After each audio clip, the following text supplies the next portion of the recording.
என்ன பாய் நீங்க செஞ்சா மட்டும் பிரியாணி நல்லா இருக்கு, எங்க வீட்டுல நல்லா இல்ல. இந்த வர்ற தேக்ஸா ஏத்திக்கலாம். அப்துல்லா வந்திருக்காரு. 5 லிட்டர் ஊத்துறோம். உப்பு 1 கிலோ 800 கிராம் பைண்டிங் பண்ணி வச்சிருக்கேன் கலருக்காக. ஏலக்காய் போடுங்க அப்துல்லா. இஞ்சி 4.25 கிலோ. ஊர்கூடி தேர்தல் தான் வந்து சேருவாங்க. சூப்பரா இருக்கு. நடுவில் அனல் வைக்கக்கூடாது, உடச்சு விட்டுக்கலாம். நல்லியோட இருக்கு. முத நிறைய தேக்ஸா இன்னைக்கு தான் பார்த்துருக்கீங்க. இந்த வர்ற மாஸ்டர் ஆகி பழகி வெளியே போயிட்டே இருக்காங்க. இந்த விருப்ப பழகிக்கிட்டு இருக்காரு.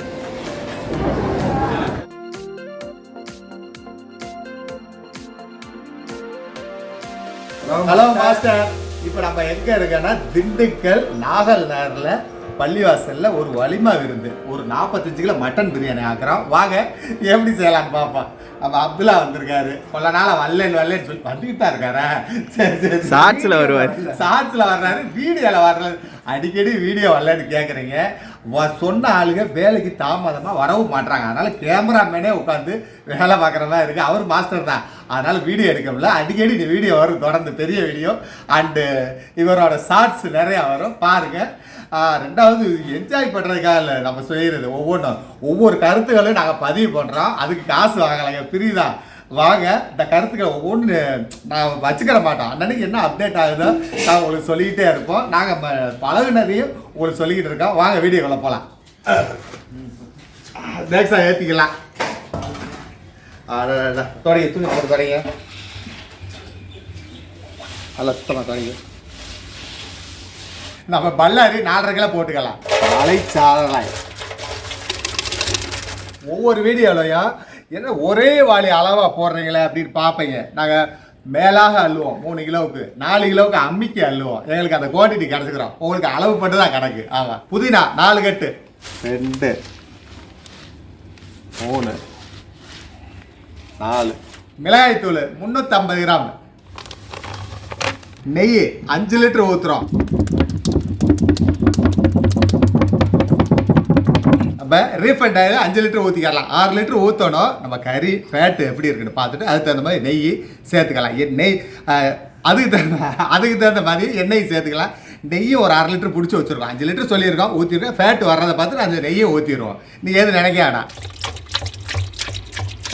நம்ம இப்போ அடுப்பை பற்ற வைக்கலாம். ஆனால் எண்ணெய் நெய் மிளகாத்தூள் போட்டோம். வாங்க விறகு ஏற்றுவோம். சில சப்ஸ்கிரைபர் கேட்குறீங்க, என்னையா மாஸ்டர் அடுப்பே பற்ற வைக்கல, நீங்கள் அவ்வளோ ஏற்றிடுறீங்க.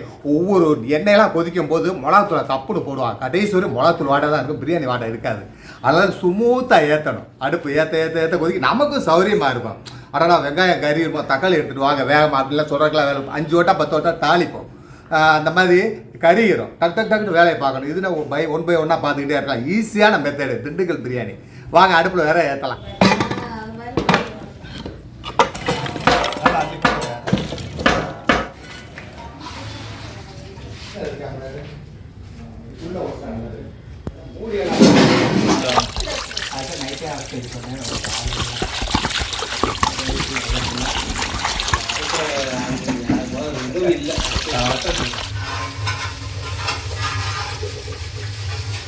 நம்ம அடுப்பு பற்ற வச்சாச்சு. எண்ணெயை கொதிக்குது. வாங்க கிண்டி விட்டுக்கலாம். துடும்பு கொஞ்சம் பெருசாக இருக்குது, அட்ஜஸ்ட் பண்ணி கிண்டலாம். நிறையா இருந்துச்சு காண உண்டை. வாங்க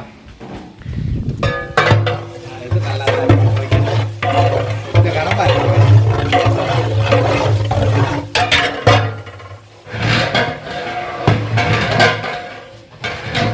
மட்டன் எலும்பு தாளிச்சா வைக்கிறேன். எண்ணெய் ஊற்றி இஞ்சி போட்டு பட்டை கிராமக்காய் மஞ்சத்தூள் மிளகாத்தூள் உப்பு போட்டு எலும்பு போட்டுருக்கேன் பாருங்க. சூப்பராக ஏற்றிடலாம். அடுப்பில் பருப்பை இறக்கிட்டு வட்டாவை ஏற்றுவோம். அந்த வட்டா ஏற்றுவோம்.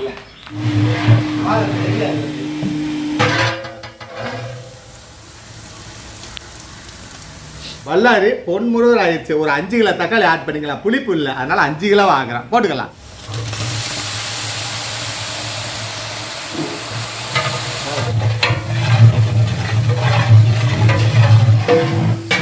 நம்ம எல்லா விவசாயம் கேட்குறீங்க, என்ன பாய் நீங்கள் செஞ்சால் மட்டும் பிரியாணி நல்லா இருக்குது, எங்கள் வீட்டில் நல்லா இல்லை நல்லா இல்லைன்றீங்க. அதுக்கு ஒரு காரணம், 2 காரணம் இருக்குது. இன்னொரு காரணம் வந்து நம்ம ஷார்ட்ஸில் சொல்லுவோம். இன்னும் ஒரு காரணம் சொல்கிறேன். அதாவது ஊர்கூடி தேர்தெடுத்தால் வந்து சேருவாங்க. அதாவது பூண்டாக இருக்கட்டும், இஞ்சியாக இருக்கட்டும், சின்ன வெங்காயமாக இருக்கட்டும், பிரியாணி மசாலா இருக்கும், நிறையா போட்டு செய்யும்போது அது வாசம் மனமே வேறுங்க. ஒரு பூண்டு 2 பூண்டு அது ஒவ்வொன்றும் டேஸ்ட் இல்லாமல் போயிடும். வீட்டில் ஆக்கும்போது டேஸ்ட் இருக்காது. அந்த பூண்டு இஞ்சி கொட்டைக்கிற மேலக்கால அதுதான் சரி. ஊர்கூடி தேர் எடுத்தால் வந்து சேரும் அப்படின்வாங்க. எல்லாம் 1,00,000 வெள்ளைப்பூடு இருக்கும், ஒரு 10,000 வெள்ளைப்பூடு, 20,000 வெள்ளைப்பூடு ஒன்று சேரப்போ அது டேஸ்ட்டே வேறுங்க. ஒன்றில் டேஸ்ட் இல்லாட்டி இன்னொரு டேஸ்ட் எடுத்து கொடுக்குறோம். வாங்க வீடியோக்குள்ள போகலாம். பல்லாரி மைமையா வதங்கிருச்சு. மட்டனு பல்லாரி வதங்கினோடனே தக்காளியும் வதக்கியாச்சு. ஆமாம் ஆமாம், தக்காளி மைமையா வதங்கிருச்சு. இப்போ மட்டன் ஆட் பண்ணிக்கலாம். 45 கிலோ திண்டுக்கல் மேச்சேரி. அப்படியே காட்டுங்க. போடுங்க.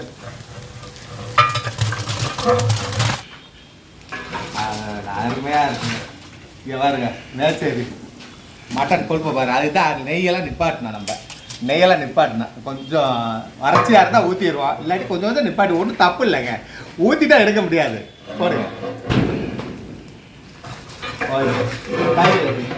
நம்ம தயிர் 4 லிட்டர் போட்டுக்கலாம். தயிர் 4 லிட்டர் போட்டுக்கலாம். எங்கே போகிறா அப்படியே தெரியல.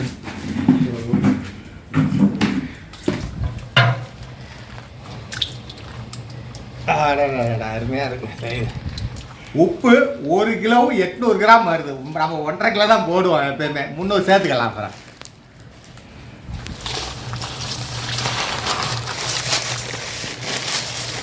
பட்டை 360 கிராம், ஏலக்காய் 160 கிராம், கிராம்பு 80 கிராம், கிராம்பு 90 கிராம் போட்டுக்கலாங்களா? பைண்டிங் பண்ணி வச்சிருக்கேன் கலருக்காக. ஏலக்காய் போடுங்க அப்துல்லா. தம்பி அப்துல்லா போடுங்க. போட மாட்டேன், அப்படியே கொட்டி விடுங்க. அவ்வளோதாங்க அப்துல்லா. இப்போ பூண்டு 5,800 போட்டுக்கலாம். தண்ணியெல்லாம் நிறைய ஊற்றி அரைச்சிருக்காங்க, நம்ம குறைச்சிக்கிறோம். சின்ன வெங்காயமும் 5,800, 850 வருது. 800 தண்ணி. இஞ்சி 4,4 கிலோ போட்டுக்கலாம். நம்ம அவங்க வீட்டில் அரைச்சனால தண்ணியெல்லாம் ஊற்றி அரைச்சிருக்காங்க. நம்ம காலையில் தான் வந்தோம். நம்ம ப்ராசஸ் பண்ணால் அப்படியே தொக்கு மாதிரி அரைச்சி வச்சுருக்கோம். அதனால் இப்போ செலவு தண்ணி ஊற்றலை, மூடியை போடுவோம். அதுக்கு முன்னாடி முந்திரியை போடுவோம். முந்திரி ஒரு 100 கிராம். நம்ம இவ்வளோ பெரிய தேசாவுக்கு மெதுவாக ஆனால் எப்படி எரியுது பாருங்கள். சிம்பிளாக இப்படி தான் எரிக்கணும். செலவு போட்டேன்னா ரொம்ப எரிச்சிடக்கூடாது. தேவைக்கு எரிக்கணும், குறைக்கணும், அனல் இழுத்துக்கணும். அது நீங்கள் உங்கள் பக்கம் தான். என்னப்பா எப்போ அடுப்பு ஏற்றணும் எரிக்கணும் எனக்கு சொல்ல மாட்டேங்கன்னு அதுவும் சொல்கிறோம். நீங்களும் உங்கள் மனசாட்சியாக பார்த்துக்கணும். அடடா பிடிச்சிருமே, அடடா அடுப்பு எரிய மாட்டேது, நீங்களும் பார்த்துக்கங்க அடிக்கடி. சரிங்களா? வாங்க இப்போ கத்திரிக்காய் போட்டுக்கலாம். இது பிரியாணி இல்லையா? இல்லை, தால்ச்சாக்கு நல்லா சூப்பர். கேமராமேன் கேட்குறாரு பாருங்க. எலும்பு வெந்துருச்சு. அப்படியே கத்திரிக்காய் போடுறாரு பாருங்க. அதில் கத்திரிக்காய் அலசி நல்ல தண்ணியில் ஒரு வாஷ் பண்ணிட்டார். நல்லா சுத்தமாக கத்திரிக்காய் கொட்டை வட்டி காய்ங்க மைமையாக வெந்துடும். வெந்த வட்டி பருப்பு புளி மாங்காய் போட்டால் வேலை போட்டுச்சு. அப்படியே மூடியை போடுவோம். இந்த பிரியாணி தாளிச்சு விட்ருக்கோம். மூடிக்கு வெளியே ஆவி வரும். அப்போ அடுத்த ரவுண்டு கிண்டணும். பார்த்துக்கங்க. அதை பிடிக்காது, ஏன்னா தண்ணியெல்லாம் இருக்குது. செலவில் தண்ணி சொன்ன மாதிரிலாம் இருக்குது. வாங்க பார்ப்போம்.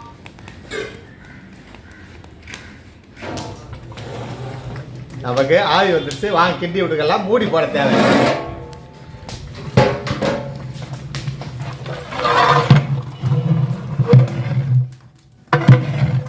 கலர் பார்த்தீங்களா? அப்படியே சூப்பராக இருக்கு. Brown colour. இப்போ வந்து கிண்டி விட்டாச்சு. நீ நடுவில் அனல் வைக்கக்கூடாது, உடச்சி விட்டுக்கலாம். உடச்சி விடுங்க. அதில் வேற இழுத்துட்டு உடங்க, அப்போ தான் ஈஸியாக இருக்கும்.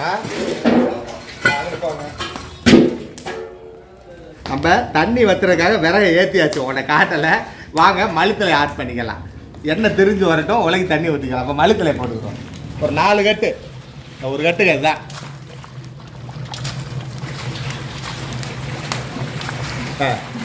ஏன்னா பாய் வந்து ஏன்னா பாய் வந்து ஃபைனலாக மல்லித்தலை போடுறாருன்னு நினைக்காதீங்க. மல்லித்தலை கசப்பு கொடுக்கும். முதல்ல வெந்து திரிஞ்சு வந்துச்சுன்னா ஒரு கசப்பு வரும்.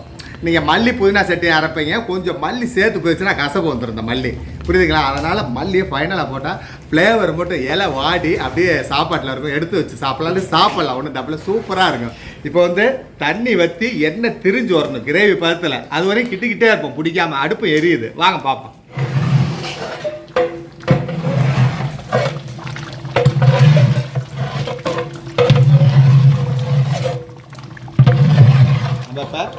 மட்டன் வெந்துருச்சான்னு பார்ப்போம்.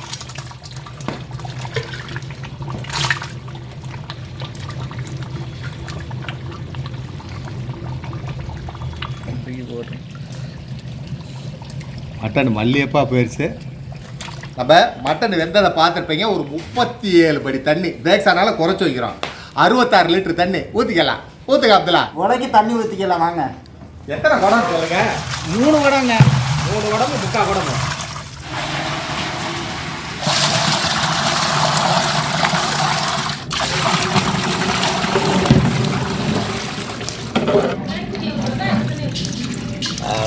நல்லியோட பாருங்க அருமைங்க. நம்ம மூடியை போட்டு அரிசியை ஊற போடுவோம்.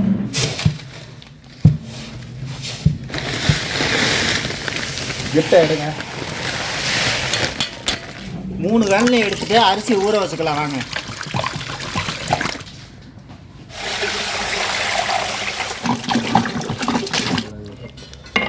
அந்த தால்ச்சா ரெடி ஆயிடுச்சு.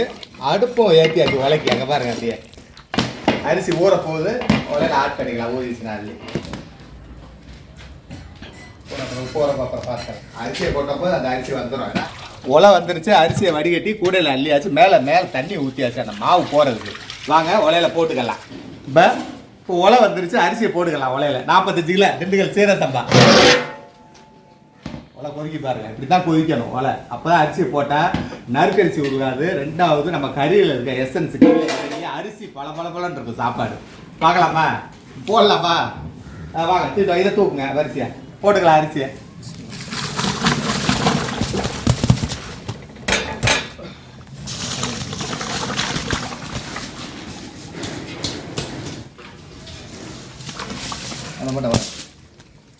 லெமனு 20 போல் ஊற்றிக்கலாம். இந்த இப்படி ஊற்றுனோம்டா இந்த விதை போகாது. கூடையில் ஊற்றுறடா. இங்கே பாருங்க அப்படியே லெமன் விதை அப்படியே கூடையில் நின்றுக்கிறோம். எப்பயுமே கையை வச்சுன்னா 1-2 போகும். அது இந்த லெமன் விதை வந்து கசப்பும் டக்குன்னு சாப்பிட்டோம்னா. பச்சை மிளகா ஒரு 1/4 கிலோ போட்டுக்கலாம். புதினா மல்லி வாசம் மணத்துக்கு.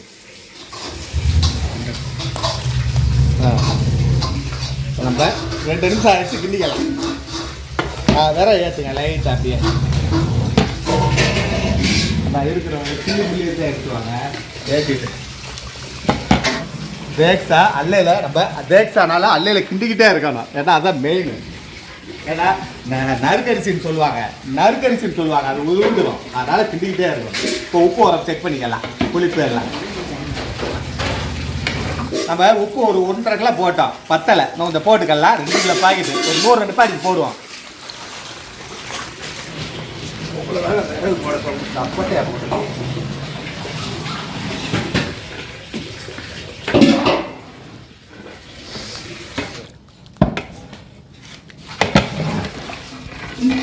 அரிசி மேய் வந்துருச்சு. வேறெல்லாம் எடுப்போம். ஒவ்வொன்றா எடுக்கணும். இப்படி எடுக்கக்கூடாது. வைங்க இங்கிட்ட ஒன்று அங்கிட்ட ஒன்று எடுக்கணும். எப்பயுமே அப்படி தான் எடுக்கணும்.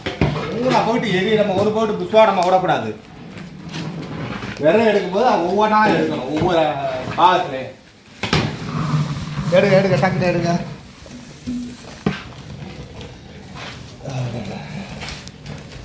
இலையை போட்டு தம் போட்டுக்கலாம்.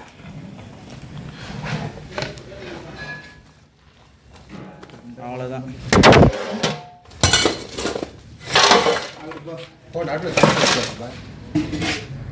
இப்போ தம் ஆயிடுச்சு. 20 நிமிஷம் ஆயிடுச்சு. வாங்க உடச்சிக்கலாம். சரி தெரியும் எனக்கு. யூடியூப்ல எடுக்கிறீங்களா? பரவாயில்ல. நம்ம இப்போ தம் உடச்சிக்கலாம்.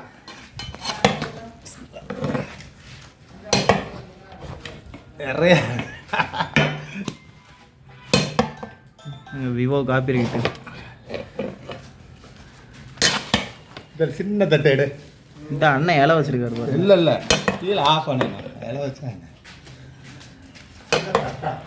ஆமாம் மேலே போட. ஆனால் கீழே ஆனாலும் ஆஃப் பண்ணணும். அதில் நம்ம பிரியாணியில் முத தேக்ஸா இன்னைக்கு தான் பார்த்துருக்கீங்க. இந்த வர்ற A.M.A திருத்தா தம்பி.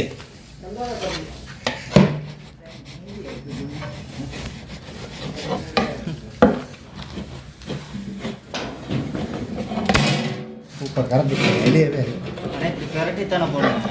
ஆமாம். நம்ம இப்போ பிரியாணி உடைச்சி பந்தி போய்கிட்டு இருக்கு. நம்ம எப்பயும் சொல்கிறது தான், நம்மள்கிட்ட எல்லோரும் வர்றாங்க. வந்து மாஸ்டர் ஆகி பழகி வெளியே போயிட்டே இருக்காங்க. இந்த விருப்ப பழகிக்கிட்டு இருக்காரு. இன்னொருத்தர் தப்ப பாருங்கள். வாங்க உள்ளே வாங்க. இப்படி வாங்க. இவர் நம்மள்கிட்ட பழகிட்டு இப்போ வெளியே போயிட்டாரு. நல்ல சூப்பராக ஆக்கிட்டு இருக்காரு. அதே மாதிரி தான் எல்லா சப்ஸ்கிரைபரும் வர்றேன்றாங்க. இடம் இல்லைங்க, கொஞ்சம் இடம் நாங்கள் ரெடி பண்ணிவிட்டு எல்லா சப்ஸ்கிரைபர் ஒரு 10 நாள் 5 நாள் ஒரு வாரத்தில் பழக்கி விட்டுருவேன்.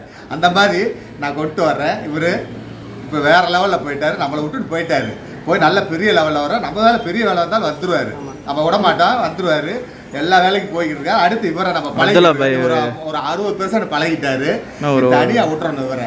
ஏன்னா கண்டிப்பாக இவரும் பழகணும். மேலும் எல்லாத்தையும் நாங்கள் அழைப்போம், ஒரு நாளைக்கு கண்டிப்பாக அழைப்போம். நம்ம ஒரு கிளவுடு கிச்சன் மாதிரி ரெடி பண்ணிட்டு சப்ஸ்கிரைபர் முக்கியம் மெயினாக பழகிறோம். அதாவது ஒரு 70% நம்ம வீடியோ பார்த்து பழகிட்டு நம்மள்ட்ட ஒரு 30% வந்து பழகிட்டு அவங்க தன்னிச்சையாக போய் நல்லபடியாக இருக்கணும். அதான் எங்களுடைய ஆசை. கண்டிப்பாக ஒரு கிச்சன் ரெடி பண்ணிவிட்டு அனைவரையும் கூப்பிடுவோம்.